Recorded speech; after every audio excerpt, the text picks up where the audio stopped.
Hello friends, welcome to Ankit Chaudhary education. And आज की class में गाइस शुरू करने वाले हैं क्लास 10th का एक नया चैप्टर। उसका नाम है केमिकल रिएक्शंस एंड इक्वेशन। तो चलिए डिस्कस करते हैं इस चैप्टर को कि क्या क्या होने वाला है इस चैप्टर के अंदर और क्या थीम है और हम किस तरीके से चैप्टर प्रोसीड करेंगे। तो सबसे पहले बेसिक इंट्रोडक्शन एज यूजुअल हर चैप्टर का होता है, यहां भी इस चैप्टर के बारे में समझेंगे।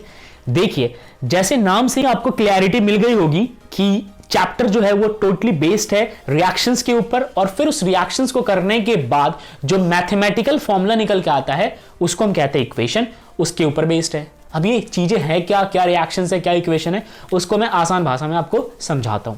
सबसे पहले आप एक बात बताइए मुझे, आप कुछ भी परफॉर्म कर रहे हैं, लेट्स सपोज कि आप चाय बना रहे हैं, तो चाय बनाने के लिए जो बेसिक इंग्रेडिएंट्स की जरूरत पड़ती है आप उनकी मदद से ही चाय बनाएंगे। तो सपोज करें कि सबसे पहले मैं लिखता हूं मिल्क, इसकी जरूरत पड़ेगी अगर आप चाय बना रहे हैं तो ये नंबर 1 इंग्रेडिएंट हो गया। नंबर 2 आपको चाहिए पानी, मैं यहां पे लिख रहा हूं वाटर। नंबर 3 आपको चाहिए शुगर, ठीक है, तो यहां पे मैं लिख रहा हूं शुगर। नंबर 4 आपको चाहिए टी, ठीक है। एंड नंबर 5 आपको यहां पे प्रोवाइड करना पड़ेगा कुछ हीट, ठीक है, तभी जाके ये मिक्स होंगे, चाय बन पाएंगे, राइट। और फिर आपको स्टीयर करना पड़ेगा इसको कॉन्टिन्यूअसली, ठीक है। तो इन सब इक्विपमेंट्स की मदद से और इंग्रेडिएंट्स की मदद से आप चाय बनाओगे। बेसिकली आप कर क्या रहे हो, आप एक केमिकल रिएक्शन परफॉर्म कर रहे हो। कैसे परफॉर्म कर रहे हो मैं आपको समझाता हूं थोड़े और डिटेल में। मान लीजिए कि आपका कंटेनर है, लेट्स सपोज इस कंटेनर में सबसे पहले आपने इसमें रख दिया दूध, मान लीजिए यहां पे आपने मिल्क रख दिया, ठीक है। अब आप इसमें मिक्स करेंगे थोड़ा सा पानी, ठीक है, तो आपने थोड़ा सा इसमें पानी भी मिक्स कर लिया। फिर आप इसमें मिक्स करने वाले हैं चाय पत्ती, तो आप यहां पे चाय पत्ती भी मिक्स कर लीजिए, ठीक है। और इन सब के बाद आप इसको प्रोवाइड करेंगे कुछ हीट, तो एम्पल अमाउंट में आप इसको यहां से हीट प्रोवाइड करेंगे। थोड़े वक्त के बाद ये क्या होगा, एक रिएक्शन करने के बाद ये इंटरमिक्स हो जाएगा। जितने भी आपने इंग्रेडिएंट्स रखे थे वो सब हीट की मदद से इंटरमिक्स हो जाएंगे, और इंटरमिक्स होने के बाद जो है आपकी सारे के सारे रिएक्टेंट एक प्रोडक्ट बना के देंगे जिसका आपको बहुत इंतजार था, जिसे आप क्या कहोगे, ऑब्वियस सी बात है टी कहोगे, ठीक है, चाय कहोगे। तो वो कुछ इस प्रकार से आपको दिखेगा, मे बी एक फ्लूइड जैसा दिखे आपको, राइट, वो कुछ ऐसा दिखेगा, ठीक है। तो हुआ क्या, आप इस रिएक्टेंट से इस प्रोडक्ट के बनने का वेट कर रहे थे और उसके लिए आपने एक रिएक्शन को परफॉर्म किया, और वो रिएक्शन क्या था, वो रिएक्शन था केमिकल रिएक्शन। इसमें क्या क्या केमिकल्स है, जो इंग्रेडिएंट्स हैं हमारे वही हमारे केमिकल्स हैं। केमिस्ट्री में जो केमिकल्स होते हैं वो एलिमेंट्स होते हैं, कंपाउंड्स होते हैं। जैसे कि सोडियम का आप क्लोरीन के साथ रिएक्शन कराएंगे तो NaCl बन जाएगा, राइट। यहां पे आप मिल्क का टी के साथ रिएक्शन करा रहे हैं in the presence of heat, तो आपका रिएक्शन परफॉर्म हुआ और प्रोडक्ट बन के आया आपका टी, राइट। तो ये तो हो गया केमिकल रिएक्शन का मतलब। अब सवाल है कि इक्वेशन का मतलब क्या होता है। देखिए, जब कभी भी आप किसी भी चीज को फिजिक्स में या केमिस्ट्री में मैथमेटिकली एक्सप्रेस कर देते हैं वो इक्वेशन कहलाता है।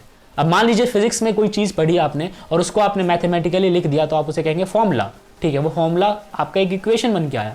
सिमिलरली केमिस्ट्री में जब आप रिएक्शन परफॉर्म करते हैं उस रिएक्शन को इंग्लिश में ना लिख के, यस, इंग्लिश की स्टेटमेंट ना लिख के कि mixing of T with milk ना लिख के आप एक मैथमेटिकल फॉर्मूला लिख देते हैं, तो उसी को हम इक्वेशन कहते हैं।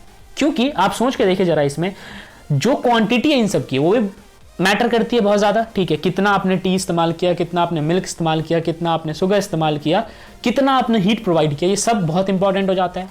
तो इसी को अगर आप मैथमेटिकली लिखोगे तो ये आपका इक्वेशन कहलाएगा। फॉर इंस्टेंस अगर मान लो कि टी को कैपिटल टी से रिप्रेजेंट करूं और जो टी है उसको मैं 10 ग्राम यूज करता हूं, तो यहां पे मैं लिख देता हूं T10, ठीक है।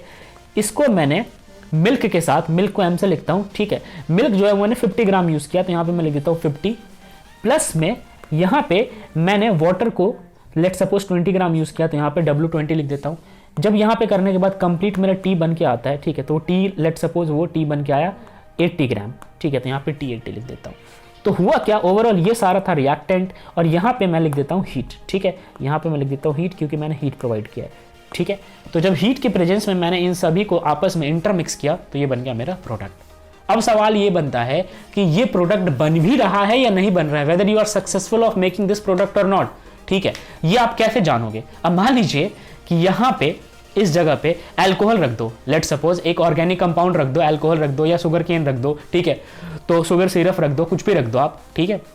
और आप ये एक्सपेक्ट करो कि उसमें जब आप टी मिलाओगे, टी लीव्स मिलाओगे और वो बन के आ जाए टी, तो ऐसा पॉसिबल नहीं है, ठीक है।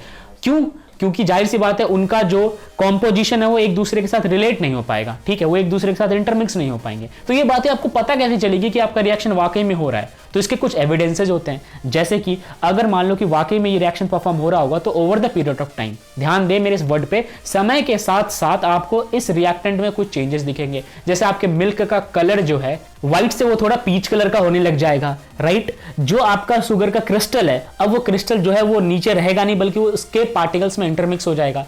और जो आपके टी थे, ठीक है, वो जो है अब थोड़े और भी ज्यादा डार्किश और भी ज्यादा स्वेलअप होने लग जाएंगे। तो इन सब की वजह से आप ये बता पाओगे कि हाँ आपका टी वाकई में प्रिपेयर हो रहा है। फिर आप देखोगे समय के साथ जब आप हीट प्रोवाइड करा रहे हो तो उस हीट की क्वांटिटी जो है इसके अंदर के वॉल्यूम को भी इंक्रीज करने लग जाएंगे।